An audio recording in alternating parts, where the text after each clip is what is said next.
Ассалаумағалейкум ағайын. Армысыздар, құрметті қазақ елі.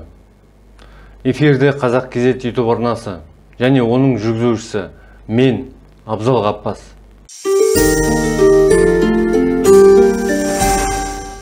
Құрметті ағайын, еліміз негізі былыққа батып жатыр. Мынау біздің жоғарыда отырған шенеунік ұрағары көкелеріміз Қазақстанда былыққа батырып жатыр негізі.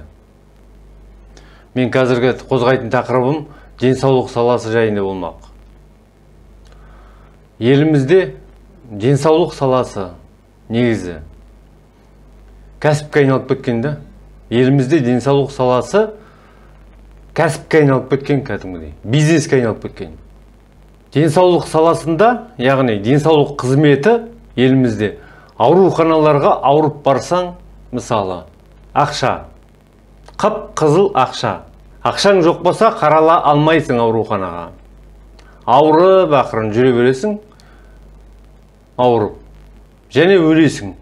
Ауруханаларға бара қалсаң, мынау біздің, мысалы, Қазақстанда, мысалы, Астананы алайықшы, Астана қаласында. Ауруханаларға бара қалсаң, қаралудың екі түрі бар да.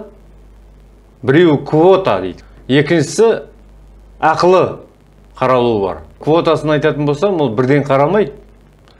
Квотаны қаншама кезекпен күтесің, терлеп тепшіп, еңбектеніп, терлеп тепшіп, квотаны күтесің алғанша. Квота алғаннан кейін тағы күтесің. Мінекей. Сонымен уақыт өтеді, сенің ауруың асқынып кетеді. Сонымен асқынғаннан кейін болды, өлесің дейді. Мінекей. Квотаның түрі бұл. Асқынбағандар қаралады, жаңағыдай үлгергендер. Үлгермей ауырып, жаңағыдай асқынып кеткендер қарала алмайды деген сөз ғой бұл. Қазақстанда мысалы. Ал ақылын айтатын болсам, аттап бассаң ақша бүкіл жерде тіркеліп қазір. Емханаларға бара қалсаң да, мысалы, тіркеліп, бірден қарамайды сені. Оның ақылы қаралуы бар да, емханаға бара қалсаң, мысалы, аурухана емес, емханаға. Ақылысы да бар. Бұлай тіркеліп, қаншама күтесің. Әрбір палатаға, әрбір кабинетке жібереді сені. Бірнеше кабинетке жібереді. Оның барлығы кезек. Уақытың кетеді, қаншама уақытыңды жейсің. Сонымен ауруың асқына береді. Ол келгенше, мысалы, кезегің келгенше ауруың асқына береді. Қазақстанның денсаулық саласының былықтары осылай. Ал ақылы болатын болса, ауруханаға барсаң, мысалы, ақылының өзінде бірден қарамайды сені. Оны көрдік кеше.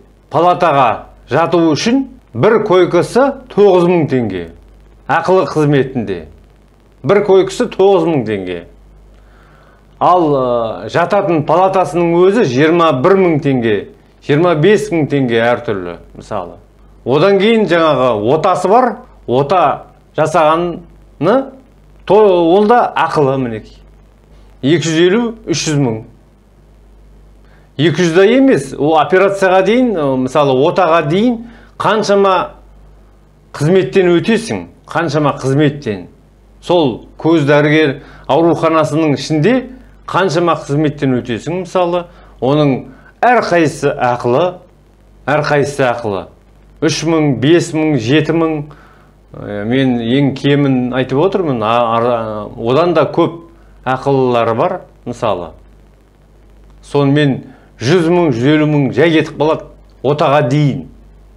Ал отасын айтатын болсам, жаңағы палатасымен бірге, койкасымен бірге 200 000 сыртында шығып кетеді.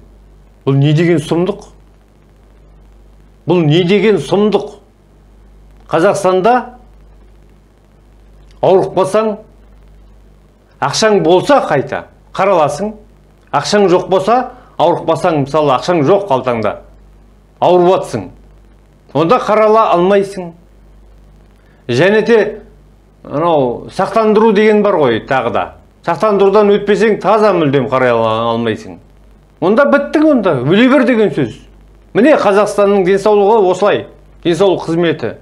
Өле бер деген сөз. Сұмдық қой бұл, масқара қой бұл, масқара бұл. Негізінде мынау өзіміздің азаматтарға, Қазақстанның тұрғылықты тұрғын азаматтарына мысалы тегін болу керек.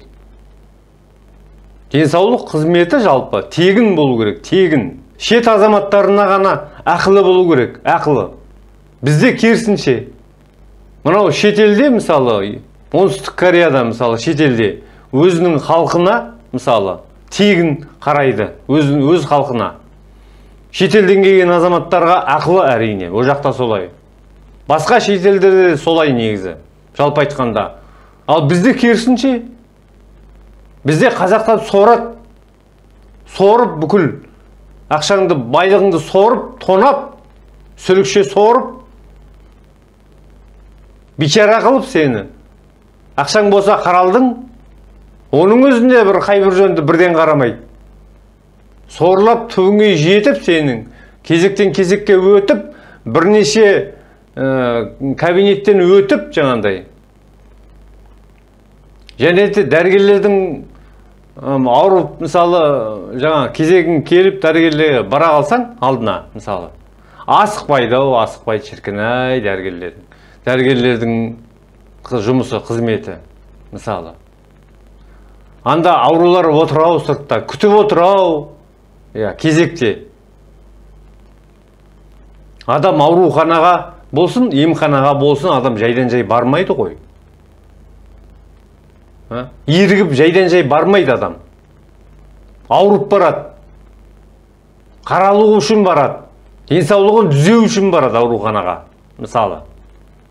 Міне, дәрігерлер соны түсіну керек. Біздің топас дәрігерлер, топас. Топас демей қайтесің дәрігерлерді.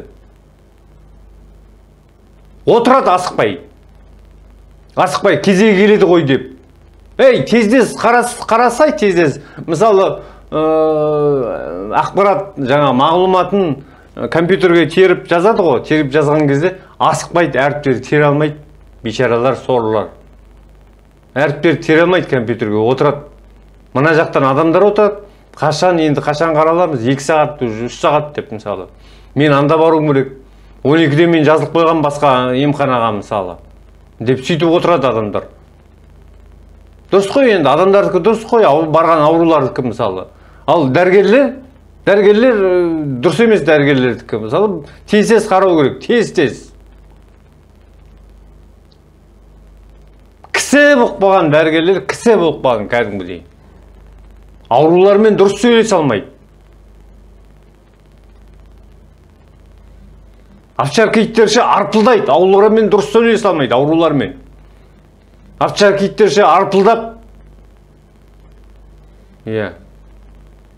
Десең мәдеп сөйтіп тұрады. Мына біздің топас дәрігерлер.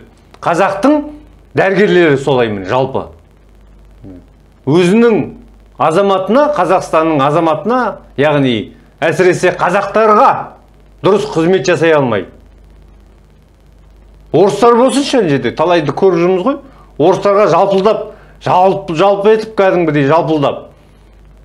Қатты қызмет жасайды орыстарға. Ал қазақтарға, біздің қазақтарға, қазақ байғұстарға олай қызмет жасамайды. Кісі боқпаған қазақтарға. Кісі. Орысша жауап береді және. Кілең орыс қылдар. Мына біздің албасты, ауруханадағы албасты дәрігерлер. Кілең орыс қылдар. Бірең сараң ғана қазақша.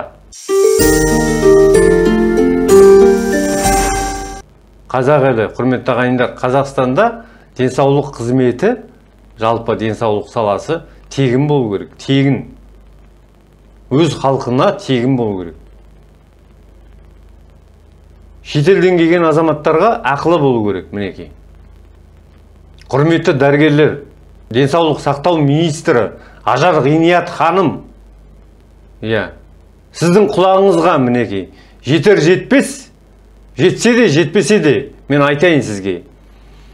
Дұрыстап ойланыңыз, денсаулық қызметін тегін қылуға жұмыс жасаңыз, тегін қылуға кірісіңіз, өзіңіздің халқыңызға. Қазақстан азаматтары ауырмасын десеңіз, Қазақстан азаматтары мықты болсын десеңіз, мықты салауатты өмір сүрсін десеңіз, денсаулық қызметі тегін болу керек. Тегін денсаулық қызметі. Қазақстанның азаматтары мықты, ауырмай өмір сүрсін десеңіз, денсаулық қызметі тегін болу керек. Өйткені ақша көбісінде бола бермейді ғой.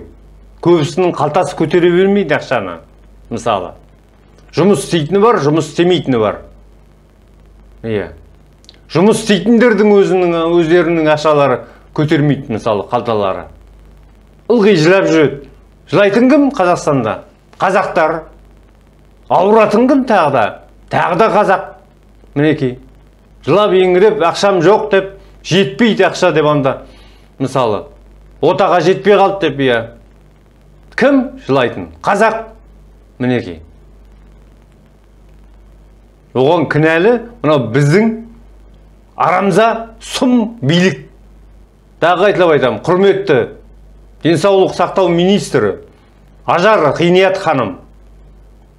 Осыны қолға алмасаңыз, денсаулық қызметін өзінің халқына тегін қылуға бір іс-әрекет жасамасаңыз, онда қиын болады өте. Сізге де кері әсерін тигізеді, сізге де кері әсер тиеді, халқыңызға да кері әсер тиеді. Ойланыңыз, осыны қолға алу керек. Денсаулық қызметінің былықтары көп. Мен жай бер жағын ғана айтып отырмын. Былықтар негізі шаш етектен жетіп артылады былықтары. Денсаулық саласында.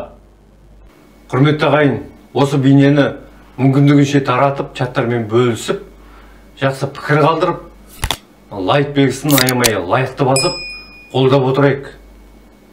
Қоңыраушаны соғуды ұмытпай, арнаға тіркеліңіздер. Аман болыңыздар.